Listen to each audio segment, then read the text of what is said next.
Oh. To do that during the pandemic. Thank you for your service for that. I heard about half of that, but thank you for inviting me to those meetings. I'm not the only one. Yeah. We did really well with the census, and a lot of that was in part to people like Kathy and all of our census team and everybody throughout the Huntsville area. Okay, James, you should have received a request to be a host. Did you get that? Yeah, I just saw something pop up.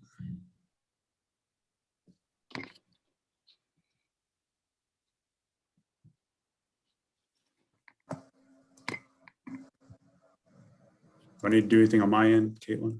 I think so. I just want to make sure you could screen share and all the things. And we'll go ahead and kick this off since it is 12:02, because I know we're all busy people and crazy weather and all the things today. But I wanted to take a moment and introduce myself. So I'm Caitlin Baker. I just joined the leadership team March 1st. So I'm on week 4 right now, and I'm loving it.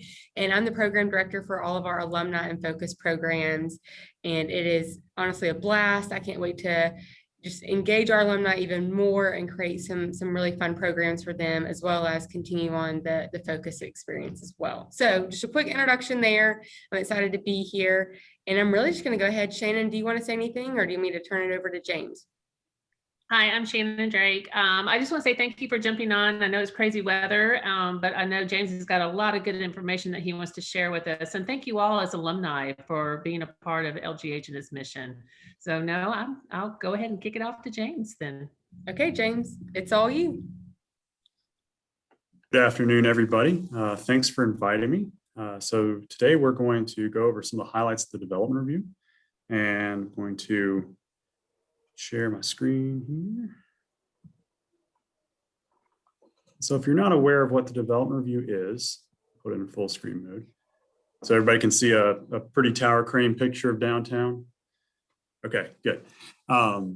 So yeah, if you're not familiar with what the development review is, since 1983, the City of Huntsville's planning department has released a report to the Planning Commission highlighting the previous year's development data in terms of real estate, construction, housing. It's chock full of different information. It's evolved over the years. This year, I've decided to do things a little bit differently with the development review. So it's a little bit different than what we've done in the past. We've added a few new features to it, which I'll go over with in just a minute. But it's chock full of great information.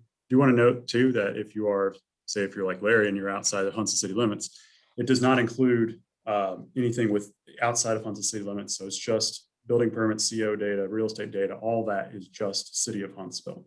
I would like to do at some point a regional development review. If I ever have time to do something like that and compile all the data with Madison County and City of Madison, it'd be an incredible report. But right for now, it's just the City of Huntsville. So that's the numbers you will see today are just City of Huntsville. Just to give you guys a little bit of background of what we were thinking about for 2020, what our predictions were for 2020. And this was back in January and February before we knew anything about COVID, or COVID was just something that was going on elsewhere. We were thinking that 2020 was going to be a down year anyway. That 2020, 2019 was an incredible year in terms of development in the City of Huntsville. We had a lot of building permits, a lot of COs, everything was up in 2019. And so we were thinking, okay, 2020, something's got to give. We got to have a down year. We were due for one. So just keep that in mind when you start seeing these numbers, that we thought it was going to be a down year anyway. Unfortunately, it was not a down year. Actually, fortunately, it was not a down year. It really was like nothing really happened. Or in terms of COVID, we had an incredible year in terms of building permits. We had 3,778 housing units permitted in the City of Huntsville last year. That's a 57% increase over an incredible year already, which was 2019. 1,615 of those were single family units. That was a 13.5% increase over 19. And 2,163 multifamily units, and that was more than double of what we saw in 2019. And the total contract amount of all the housing was $266.9 million, and that was a 44.7% increase. So I'll show you some maps here. These are the residential building permits within the city of Huntsville, issued by census tract. And the top one was 106.12. That's over off US 72 West, north of Madison, where 553, excuse me, units were permitted within the city of Huntsville in that tract. 106.26, or we call it the Plummer Road area, north of Oakwood Road. That was the second largest number of building permits issued in that tract. And then 14.03, or Research Park West, was third. And these areas were, they had a lot of apartment complexes issued building permits last year, so that really bumped up the numbers. You'll see some of the darker green on the map. That's where we saw a lot of the apartment complexes being built last year, over Chapman Mountain, downtown. There's some single family development was occurring down by Green Mountain, Big Cove, Zert Road. So a lot of development going on throughout the city. So, well, building permits tell us how many houses have begun construction. Certificates of occupancy reveals the number of homes completed and ready to live in. And 1,615 residential units were granted certificates of occupancy in 2020, and has a 24.7% decrease over 2019. This number includes 1,388 single family units, and that was a 10% increase over 2019. We also had a pretty big drop in multifamily units. That is a very temporary situation. I think that is probably the one consequence of COVID that we saw in this report, is that we didn't have as much multifamily CO'd last year, or get granted certificates of occupancy last year. Just to give you some perspective, since it's almost 3 months into 2021, we've already surpassed that number in terms of multifamily units CO'd in the city of Huntsville. We surpassed it in early February. So we are going to have a pretty significant year when it comes to construction and COs already. And I'll show you some of the multifamily projects that are going on in the city here in just a minute. We're just having an incredible boom with that. And I wouldn't be surprised if we see more than 1,000 multifamily or apartment units built this year just within the city of Huntsville. So here's a very similar map to what you saw with the building permits. I think 106.12 was also the tract that had the most certificates of occupancy issued. 113.02, which is Green Mountain, was second, and 106.31 or 53 North was third. And those were primarily because of the single family construction. While we track the number of permits issued for residential, or we also track the number of permits issued for residential additions and alterations in the development review. And while they're not usually as visible as new housing, this is important information as it shows where owners are investing in their existing properties. We had a total of 927 permits granted in the city of Huntsville. That's an increase of 49.3% over 2019. We had 342 addition permits, 585 alteration permits. This is a great sign that people are investing in the existing housing stock. While we're even having this housing boom with new construction, you're also seeing that investment in existing housing. And that's great for existing neighborhoods. It's a sign of investment. People want to live there. People want to put their money into these neighborhoods. So all around a very good sign for the health of our housing market. And the top tracks there were 1301, which is University Central. We call that University Central. 14.03 was second. That's Research Park West. And 18.01, Monte Sano was third. And 13.01 and 14.03, just want to note there too, we've been seeing in those areas a lot of apartment complexes being renovated. I think kind of they're trying to level up with some of this new apartment development that we're starting to see, or that we have been seeing. And so those pumped up the numbers in those tracks. So in this year's development review, if you've looked at it before, this is one of the big changes that we did for this year. We've added lists and maps showing multifamily development in the city that's either approved or under construction as of December 31st. And Huntsville is in the midst of a boom in this, as I've been hinting at for the past few minutes.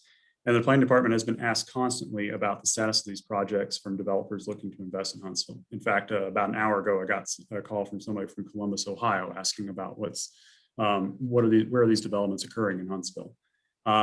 These numbers here are actually updated as of March 1st.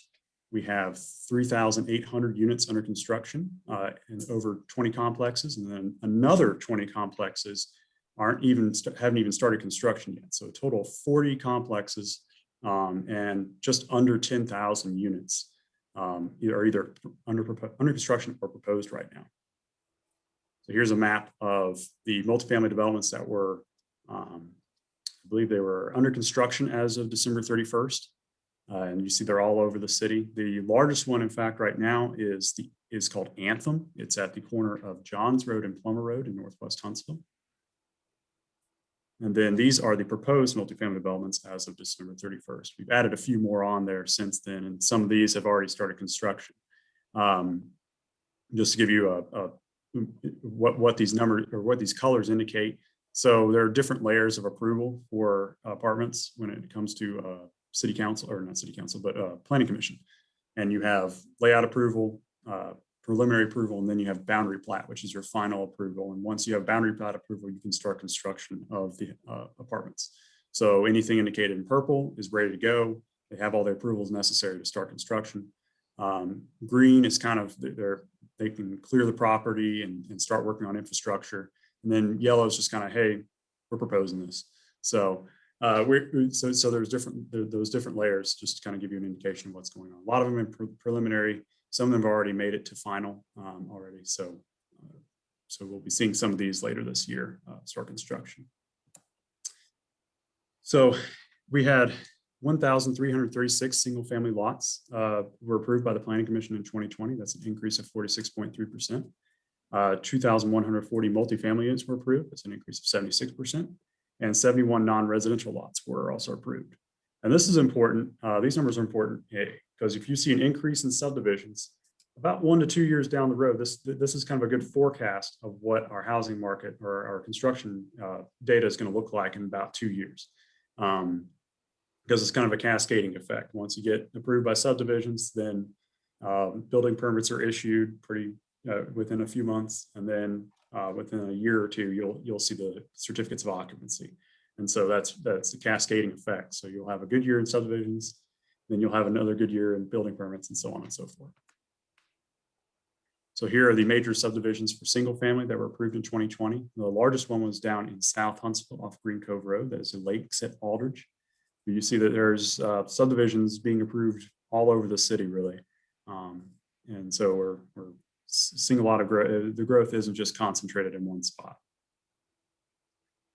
Now on to real estate. According to data from the North Alabama Multiple Listing Service, 4,319 single-family residential units were sold in the city of Huntsville last year. That's a 9.9% increase from 2019, and the first time we've ever had more than 4,000 homes sold in the city of Huntsville since we started collecting records in 1983. The average sales price for a single-family residence sold was $290,551. It's a 10.7% increase. Just give you some perspective. Before 2015, so I've been doing this for about 9 years now. Before 2015, and even before I had started working on it, our average sales price for a single-family residence in Huntsville was right at $200,000. It's been level for many years. And then about 2015, it kept going up and up and up. And it was like 220 the next year, then 240 and 260. Now it's 290. So our average sales price has been going, has been increasing significantly over the past few years. And the average price per square foot is $117.22 last year. And that's up from $105.21. And that was something significant last year. That was the first time we'd had over $100 per square foot for our average price. Or back in 2019, that was the case. So number of homes sold, 10905, which is the Hampton Cove area, had 277 homes sold. Track 10612 had 258 homes, and track 10903, or Big Cove, Taylor Road, that area, had 214 homes sold. Top census tracts with the highest average sales prices for a single family home was in 2020 was track 31, or downtown, had an average sales price of $811,811. So that was a cool number. 108.02, that is the Doug Hill area over the mountain, had an average sales price of $629,003. And then 106.27, which is Providence, that had an average price of $572,510. Sales price change. So something interesting too. So we had 64 census tracts that had home sales in 2019 and 2020. And 60 of those 64 tracts had growth in terms of sales price change. That means, you know, we're seeing these increases throughout the city. You'll see, I think it was, 108.02 had the highest, but then second and third were Terry Heights, which is tract 12, and then Merrimack, which was tract 24. Tract 24 has been seeing a lot of new construction. I'll get to that here in just a minute. Average price per square foot, the top one was tract 31 downtown. That was, let's see, that was $230 per square foot. Tract 106.27 had $215 per square foot. That's Providence. And then tract 17 was, which is Blossomwood, was $171 per square foot. 625 building permits were issued for non-residential projects in 2020. That's a 5.9% increase from 2019. Top tract for that was Research Park East, 14.04. The large commercial projects that we saw continuing last year, of course, you guys probably know about all these. The Mazda Toyota plant out in Greenbrier, that's a huge project for us right now. The orthopedic and spine tower going up at Huntsville Hospital, which looks like it's almost done. And then there's Encompass Health is building a rehabilitation hospital on 72 East over Chatham Mountain. And they're putting the walls up there right now. And that started construction last year. And it's part of those building permits. We had 867.1 acres annexed into the city of Huntsville last year. And our city size as of December 31st, 2020 is 220.7 square miles. That makes us the 27th largest city in the country in terms of land area. And that puts us just under Chicago. Chicago, a city of just under 3 million people, has about 7 square miles more than we do. So, so a little bit different situation, but yeah, it's just kind of interesting that we are just behind Chicago when it comes to city size. A lot of the annexations occurred over the mountain, over in the Big Cove area of East Huntsville. But the largest annexation was actually by Grissom High School in South Huntsville, 410.3 acres. And that is part of the Hayes Farm development. There were 25 zonings that came into effect last year. And the largest single zoning was that Grissom High School or near Grissom High School. Rezoning approvals, 21 came into effect. And the largest one was 93 acres out in Limestone County that went from commercial C4 to residential R2. Population of the city of Huntsville last year was 202,453. That is an estimate. We do not know, we won't know the exact number until after the census is completed. Hopefully we will get those numbers later this year, second half of this year, more than likely, probably August or September before we get anything with that. But we create estimates every year just to, for different documents we have to use at the city of Huntsville, and we use the certificates of occupancy and housing unit numbers to come up with those estimates. It was an increase, if this estimate works out, it was an increase of 12.4% since 2010, and we are still the fastest growing city in Alabama, or a major city in Alabama, with an average annual growth rate of 1.2%. So I love showing this graph. It makes Birmingham very angry.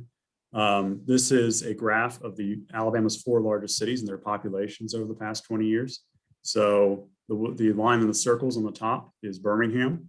The line with the triangles is Montgomery. The line with the squares is Mobile. And then the big blue line that's going up is Huntsville. So while the other 3 cities have been experiencing flat or negative or shrinking population over the past few years, or 20 years, Huntsville has been continuing to experience those positive gains. And if our estimates work out and are correct, we should be the 2nd largest city in Alabama once the 2020 census numbers come out. And of course, I know you all have heard that we are, on track. And as you can see from this graph, we are on track to surpass Birmingham within the next few years. So very good news for us.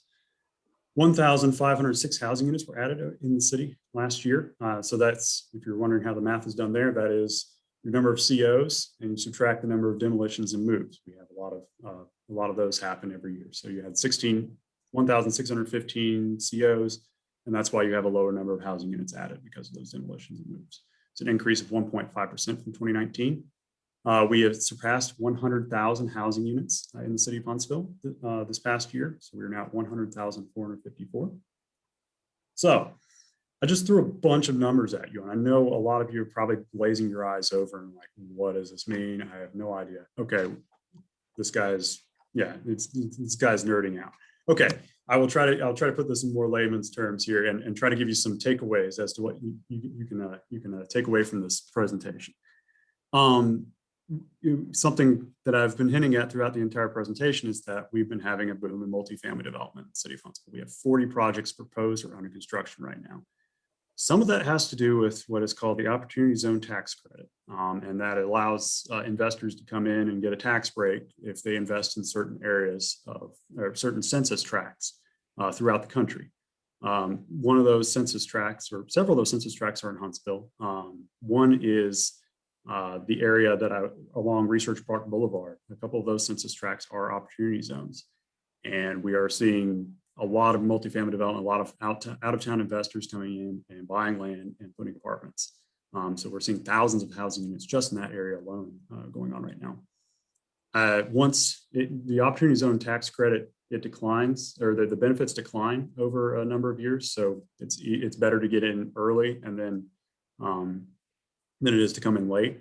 So, I mean, you still get a tax credit, but not as much, but it will decline. And so as those benefits decline, I think we're going to start seeing a slowdown in the multifamily development. I don't think it's going to happen for another couple of years. And we are seeing a lot of multifamily development in areas that are not in opportunity zones, particularly further out west in like 72 West, Northeast Huntsville, Southeast Huntsville. Those areas are not opportunity zones, but they are experiencing or seeing a lot of multifamily developments go on there. So some growth areas to watch over the next few years. These are out on the fringes of the city. Berkeley Cherry Tree. If you're not familiar with that area, that is east of the Flint River, between Hampton Cove and Owens Crossroads. Berkeley is an historic community out there. There's an old school, Boys and Girls Club is there now, I believe. And Cherry Tree Road is a street that goes through this community. That is probably going to be one of our fastest growing areas over the next few years. There's not a whole lot of land left on the west side of the Flint River, where you see Hampton Cove, Taylor Road, Taylor Lane, all that over there is largely built out. There's not a whole lot of land left. So you're going to see developers start to shift over to the east side of the Flint River, where there's a lot more developable land. So you're going to see pretty big, significant development in that area. 72 West Capshaw, that area is going gangbusters. It has been for a while, both multifamily and single family. We have quite a few homes going up there right now. I just mentioned Research Park Boulevard. That corridor is seeing a lot of multifamily development. We're seeing a little bit of single family development as well. And what's interesting too about these multifamily projects is that, I forgot to mention this earlier, these aren't just I mean, most of these are, but some of them are not these multifamily or multi-level developments where you have, 4-story building, your traditional apartment homes. A lot of these are duplexes, single level duplexes, townhomes, and some of them even look like they'll look like single family subdivisions when they're built. So it's kind of an interesting shift in the market where you're seeing these rental developments kind of moving towards more single family. And something, and I know you guys know Dennis Madsen, my boss, and he likes to talk a lot about missing middle housing, which is that segment between your detached single family homes and your multi-level apartment development. And so we're starting to see a lot more of that missing middle. The missing middle is no longer missing in a lot of these developments. So that's a good sign that, yeah, we're diversifying our housing stock. That's always very good. Let's see, some more growth areas to watch. Northeast Huntsville. The city of Huntsville does not have a whole lot of residential or housing on the east side of Chapman Mountain. But now we have Trailhead going up. We have at least 2 apartment complexes under construction now. There's probably several more going up now. So that's a new area for Huntsville, at least in the residential section. Huntsville's been on that side of the city, or Huntsville's has annexed land over there for a while, but it's been all commercial and industrials. That's a new frontier for us in residential development. And then Green Cove, just using the land there along Green Cove Road, right before you get to the river, we're seeing multifamily and single family development in that area. So one more thing I wanted to mention too, and this is something that's really interesting about this current boom we're having in the housing market, is that we're seeing a lot of growth in established neighborhoods. And these are areas that have not seen significant residential development in the past at least 30 years. And places like Johnson High School, the former Johnson High School site up north of Winchester Road. There's a single family subdivision called Jaguar Hills. I think the first 30 lots, I thought I read somewhere that they've already sold all 30 lots. And then there's an additional phase going on later on. So that's the first time there's been development in that area, new homes in that area since probably the late 80s. So that's pretty interesting. Another area very similar is McDonald. If you've ever been down to McDonald Elementary, if you were there a couple of years ago, you would have seen cotton fields on at least two sides of the school. Not anymore. There's a lot of houses being built in that area. That's the first time they've seen development probably since the 70s in the McDonald area. Lincoln Mill, I could see that becoming a lot, or experiencing the same kind of growth we've been seeing for the past few years, like in Low Mill. If you've been through Low Mill, you've seen a lot of the houses there have been torn down and rebuilt with newer homes. I could see Lincoln Mill seeing the beginnings of that. And that's the area, I should probably mention where this is. Lincoln Mill is off Meridian Street in Oakwood. That intersection there, I think, is going to be a pretty interesting neighborhood here in a few years. And then Hazeland down in South Huntsville. They've had some new development in that area off and on in recent decades, but not on the scale of what's happening right now with the Hayes Farm development. You've got the redevelopment of Hazen Square, where Publix is going in. They're building a shopping center there. But then behind it, they're building apartments. There's probably, I think, 230 apartments that have been approved. There's a lot of single family that's going up there. That's why that 410-acre annexation happened last year. It's all part of that Hayes Farm development. And so you're seeing growth happen in these pockets of the city that we have not seen in a long time. Typically, with these booms, we've seen them happen in the fringes of the city, but this is not the case this time. It's the fringes plus everything else. So if you want to walk out on the full report, it's online. It's on the city website. You can screenshot this, or you can go on the city website and search development review. It should be one of the first things that comes up. We also do monthly updates. It shows, it's a summary of building permits and COs. It also compares to what happened last year. Like, say, I'll come out with an April report here in a couple of weeks, or excuse me, March report in a couple of weeks in April. And it will talk about the differences between March 2020 and March 2021. I also have a map of significant commercial projects. So you'll have, you can see where the commercial projects are going on in the city. And if you have any questions, you feel free to contact me. I know some of you already know me, but if you don't, here's my email address. And I'll be happy to answer any questions you may have. Thank you, James. That was so fascinating. It's absolutely crazy how fast our city is growing right now. I moved to Huntsville in 2014, and it's almost like it's a different place in all the best ways. So does anybody have any questions? If you do have a question, something we forgot to do earlier was introductions. If you do have a question, just say, hey, your name, where you work, what leadership program you went through, and then feel free to ask your question. So does anybody have a question? Yeah, James, I was wondering if you could, I know this is slightly off the topic, but not really. If you could give us an update on the transit planning situation. One of the great things about working for Dennis is that he lets us do different things in our job. So if you don't know me, I do demographics, but I also do transportation planning as well. I actually got my degree in civil engineering. So this is, the demographics was actually just kind of a part of the job. I was like, okay, I'll take that too. But transit, yeah. So we are working on a regional transit study, or we're about to start working on a regional transit study for the Huntsville region. We have, we all know that, traffic's increasing in Huntsville. Our 18-minute commute time that the mayor likes to talk about a lot is in jeopardy. And especially once COVID's over, yeah, we're going to have some issues. So we're starting to look at the alternate modes of transportation. The Huntsville Transit did a study a few years ago that that really did a lot with improving our transit system. But this is more of the regional transit study would be a bit more of a long range plan for the transit system. We're looking at all modes of transit, even rail at some point in the future. We'd like to start looking at least in the medium term, bus rapid transit on certain corridors. We're going to identify certain corridors for that and see where we can go with that. Bus rapid transit, if you don't know what that is, it's like it's got the benefits of rail just without the costs of rail. So you have your dedicated lane for a bus. You've got stations that it stops at, so you don't have to pull a cord or anything. It stops at every station. It's very frequent. So every 5 or 10 minutes, there would be a bus.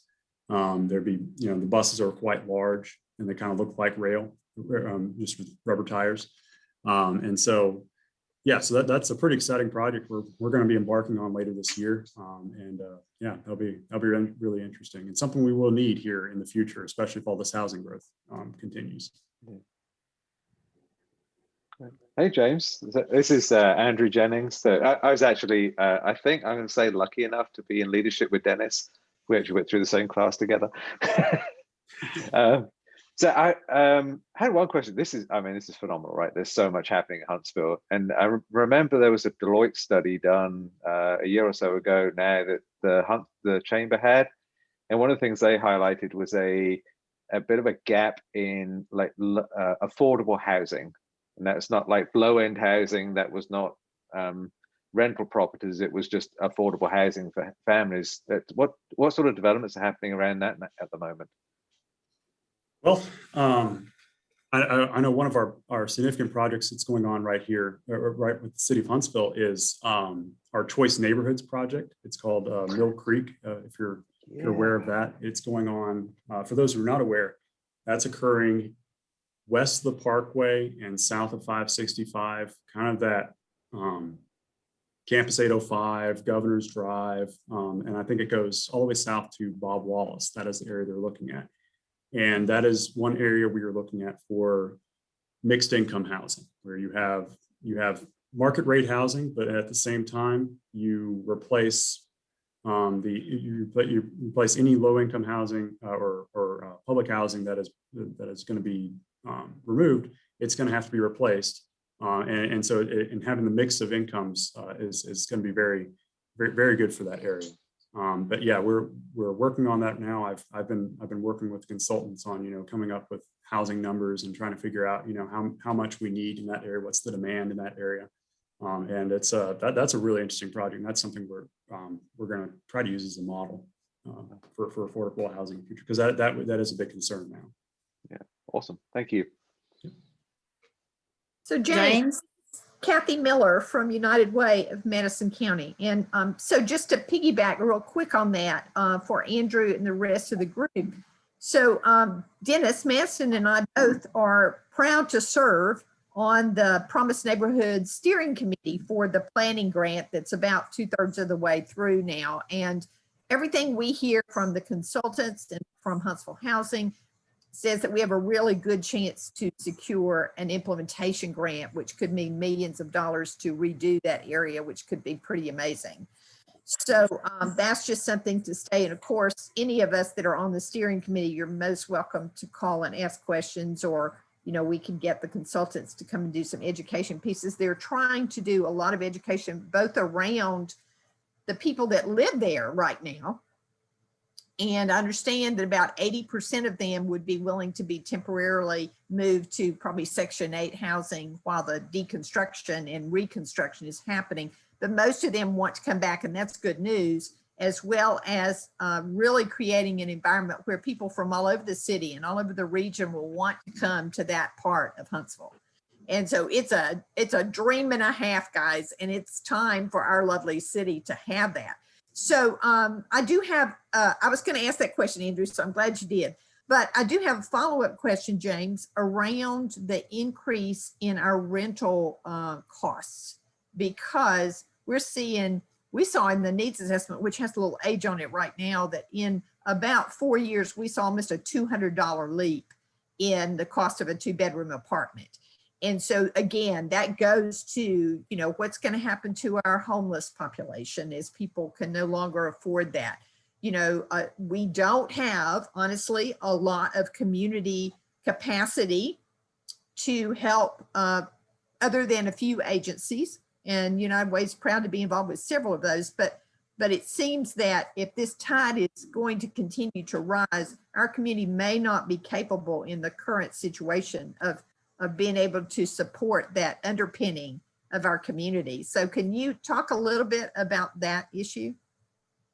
Right. Yeah, that's one of the dark sides of our current growth boom is that, and our increase in prices. I mean, it's not just the housing prices I talked about. You're right. It is the rental costs are definitely going up, and that's something we really got to look into. The City of Huntsville, I know, has a housing assistance program that just started. They do. I'm not. You may know more about it than I do, Kathy. But yeah, that's something that we're trying to address with that, with the rising cost of housing. But yeah, that's something we'll need to be looking into, especially now that we're seeing these. Yeah, it's great that we're seeing the development in these existing neighborhoods, but at the same time, yeah, we want to make sure we don't displace anybody.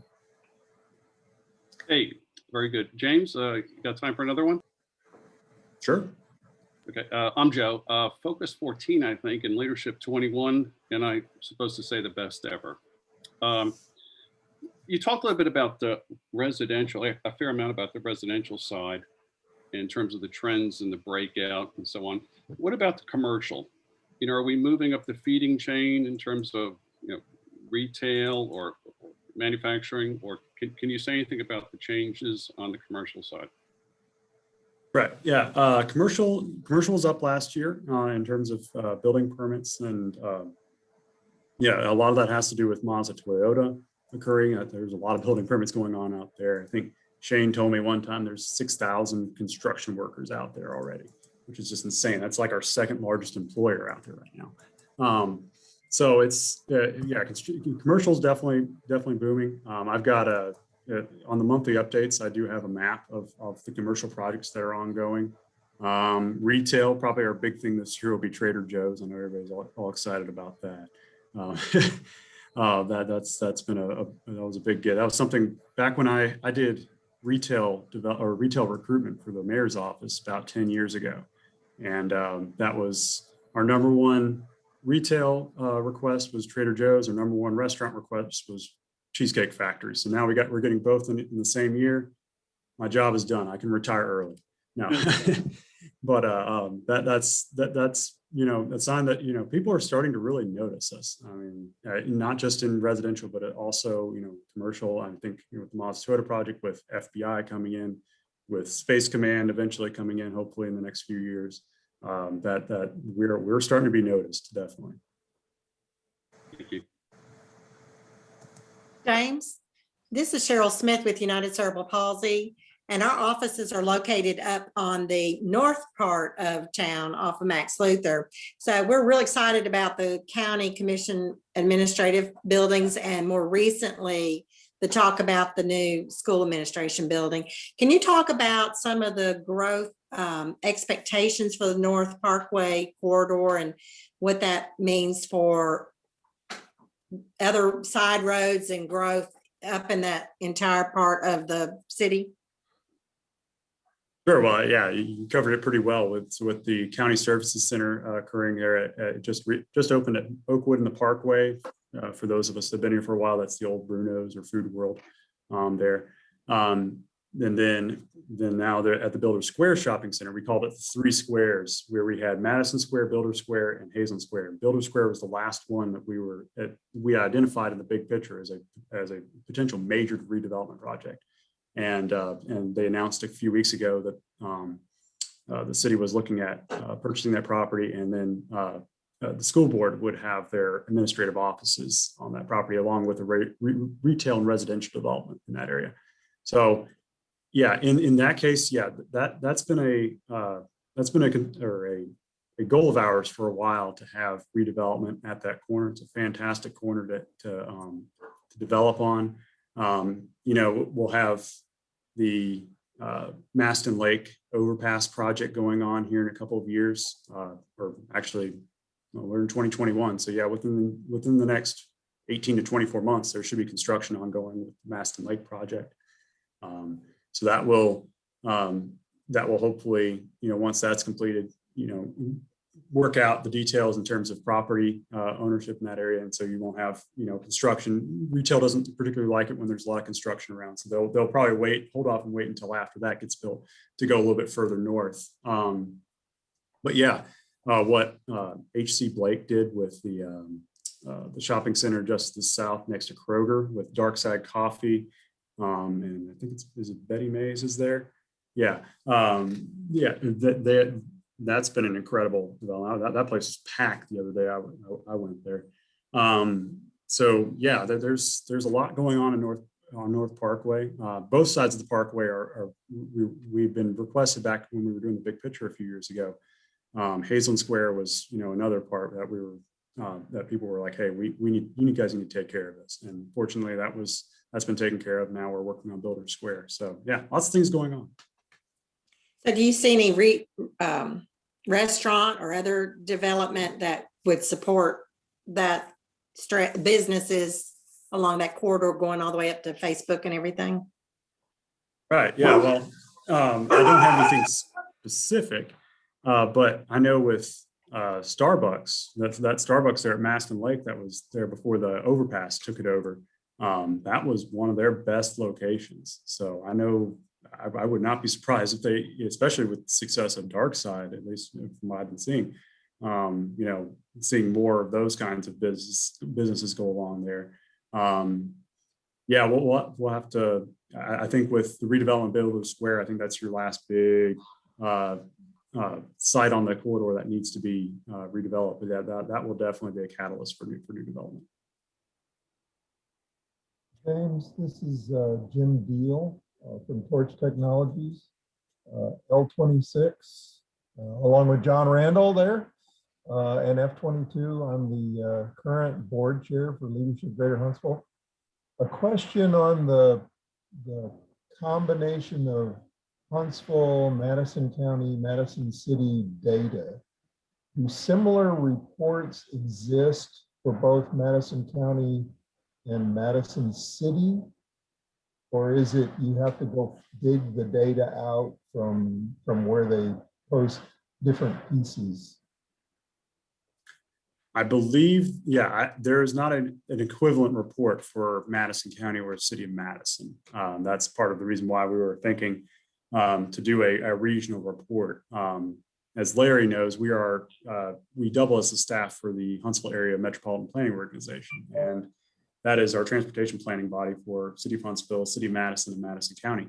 And so we coordinate with the planning departments of both Madison County and City of Madison quite a bit. And so we could, in theory, if I have the time at some point, I would love to do a regional report, because it is kind of odd that we're just showing what's going on in the City of Huntsville, especially considering there's a lot of these census tracts that I was showing there that have City of Madison, Madison County, City of Huntsville properties or land within them. So like 106.12, that was the one out 72 West, that has the Cliff Farm development. And I have no idea how many houses are being built out there. That would be up to Madison County to tell me. So the 553 units that were being built in the City of Huntsville don't count what's going on in Cliff Farm. So it's not a complete picture. And we definitely want to do that sometime in the future, is to have a regional development review. What would it take to do that? Time, lots and lots of time. No, yeah, it's just, it takes me about a month to complete the development review right now, to get that taken care of. It would just be a coordination between the different governments and making sure that their data kind of matches up with ours. They don't measure their building permits and COs differently than what we do or whatnot. So that'll be, there's a lot of data cleanup you have to do too. So yeah, it'll just be time, and I would love to do it one day. Absolutely, it's on my list of things to do. Thank you. James, this is Beth Medley with ATES. Focus 26, L28. Work for ATES Systems, but I'm also a realtor with Keller Williams. So to add on to Jim's line of questioning, this is phenomenal information and data. But as we all know, the interrelation with the Madison County, Madison City, Limestone County, that's now got Huntsville in it, Morgan County, which has some Huntsville city limits in it, even, you know, Marshall County, our surrounding area that is providing a lot of the workforce for the area.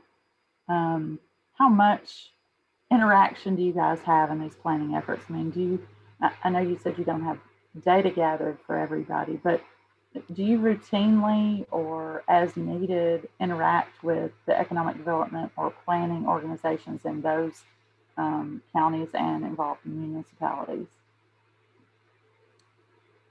Not as much outside of Madison and Limestone counties. We coordinate with, outside of the MPO, we coordinate with Athens and Decatur a lot. Especially Decatur has their own metropolitan planning organization, so we try to make sure that we're, you know, not running over what they're doing or doing something completely different. City of Athens, we coordinate with them. I worked with City of Albertville when we were doing the census efforts. They have some unique situations in Albertville when it came to the census because they have a large Hispanic population. They also, I learned this during the census, they have a largest Haitian Creole population. So they were looking at, you know, ways to coordinate with that because we had a very good Hispanic census task force. So that was something that we worked with them on. I know one place you didn't mention too is, and we're trying to get more coordination with them, is Lincoln County, Tennessee. That's an area that is starting to have some significant population growth. A lot of commuters come in from that area, and that may be a potential expansion point for our metropolitan area. So that's somewhere we're looking at coordinating further with them. Thank you. This is Larry again. I have one kind of follow-up question, I guess a little bit back to what Joe's question was. With all these new people and all these subdivision developments that are happening, along with the notion of the missing middle housing, there's also the notion of the 20-minute city where people can pretty much get what they need in terms of day-to-day shopping within 20 minutes, hopefully by car or by bike or some other alternative transportation mode. And I was wondering if there's any concurrent rezoning or zoning ideas and plans that are going into smaller neighborhood commercial hubs rather than continuing to build the large regional shopping hubs. That's a great question, Larry, and that brings me to another part of my job.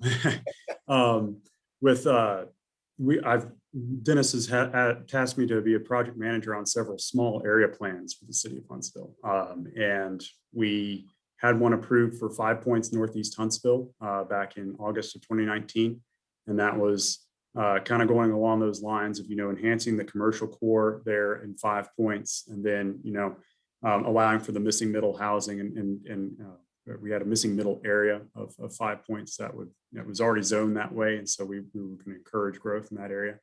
And then we just actually this week Planning Commission just approved the Cove area small area plan that is out as East Huntsville. That's everything over the mountain south of Dug Hill Road. And what we did there was we created a future land use plan. So none of the existing zones would be affected by this future land use plan. But then if somebody were to request an annexation into the city, they would have to, or planning would use the future land use plan as a guide for zoning. And one of the major aspects of it was what we like to call the Cove Town Center. And that was something that the residents of the Cove area requested, was to have some sort of, you know, downtown for the Cove, where they could have, you know, retail, restaurants, a gathering space. They mentioned like the camp out at Mid City, where you have, you know, kind of the food trucks surrounding a courtyard area. You know, a place like that, and so we're definitely seeing a lot more of that occurring. I think that's where the trends are going. Mid City is going to be a very similar kind of situation where you have office, retail, residential. They broke ground on their first residential project this week, And yeah, we're definitely seeing a lot more of those kinds of developments, and I don't see that stopping anytime soon.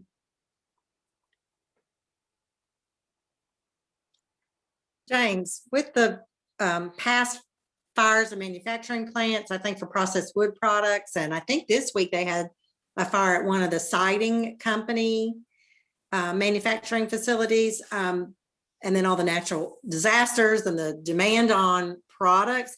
What do you think will be the impact of the raw materials availability on the growth as far as the construction needs that you've forecasted? Well, yeah, we had thought that the increase in prices in lumber starting last summer would have dented the construction industry, but we have not seen any signs of stopping yet.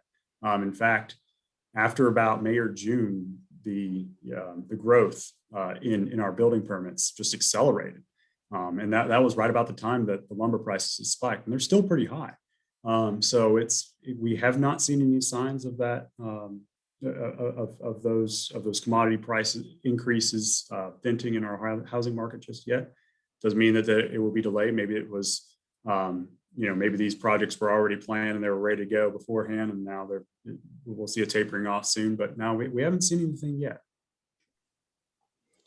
Hey, good afternoon, James. John Randall with Lockheed Martin, class 26. Great update. Thanks for doing this. My question, transplant 10 years, you got the growth, you got the house, recruiting people and coming from, Washington, New York, even out of country here. They enjoy the quality of life, and you built the houses, you got the apartments. I know we have a quality of life plan. Could you speak and give us a little flavor of parks, connecting the bike paths, that kind of stuff to help the talks about? Do you have any insights on that? Are we gaining on that, connecting, any feel for that? Thanks. Yeah. So we have had, we were working on, or we are currently working on an update to our Greenway master plan in the city of Huntsville.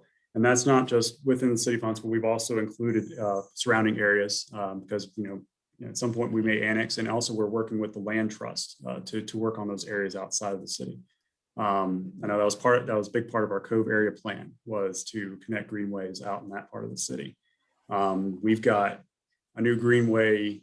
I think it should be beginning construction anytime now if it hasn't started construction in North Huntsville, actually near where Cheryl's office is, actually on the other side of the parkway. It's called the Meat Greenway. It's named after a community advocate in that area. And that will connect to A&M University. And then we're looking at other projects like possibly a rails and trails development down the L&N line, paralleling Parkway. What else? There's a lot going on right now. So yeah, we're definitely looking into those. We're also looking at, we have a complete streets policy now, which is the city, in a one-line statement, the city is, with any new road project, we accommodate all users of the road, whether it be cars, bikes, pedestrians, transit if applicable. And then that's what the complete streets policy is for. And so we look at that for everything. I have a question to kind of piggyback off that one. So I know you mentioned the L&N Greenway. So like I live off Airport Road, and I would love to be able to safely bike from Airport Road to Clinton Avenue and be able to bike downtown and go to a food truck rally or a Green Street Market or whatever that may look like.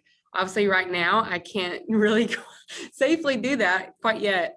But so is there a timeline on what the L&N Greenway there might look like? Well, yeah, right now we're just trying to make sure that we've got the space for it. And I think we've got the space for quite a bit of it. Yeah, it's still very early stages. We got to negotiate with the railroad authority. Fortunately, they're a local entity, so we know, they're pretty responsive. It's not like we're dealing with, a major national corporation like Norfolk Southern or something. So okay. That's very helpful. But yeah, I think we've got the space for it. It's just a matter of getting coordinating with the railroad. Okay, so maybe 2 years, a year. Don't nail me down on any dates. Okay, well, I'll be the first one on there with the bike. I'll be ready for it. Yep. Well, yeah. Hey James, this is Andrew. Just one more little request on. This is not really for you. This is like traffic engineering. but if we're going to be able to make these roads available for everyone, can we trigger the traffic lights for smaller vehicles? Because if I'm out on my motorcycle, I sit in a traffic light for ages waiting for it to trigger. Well, if you've got one that is particularly sticky, yeah, if you've got a particular signal, yeah, just send me an email and I'll get it to the right people. Oh, sweet, really? Okay. Yeah. Awesome. Yeah, and our traffic signal guy is a big bicyclist, so yeah, he'll be happy to help you out. Brilliant. Thank you.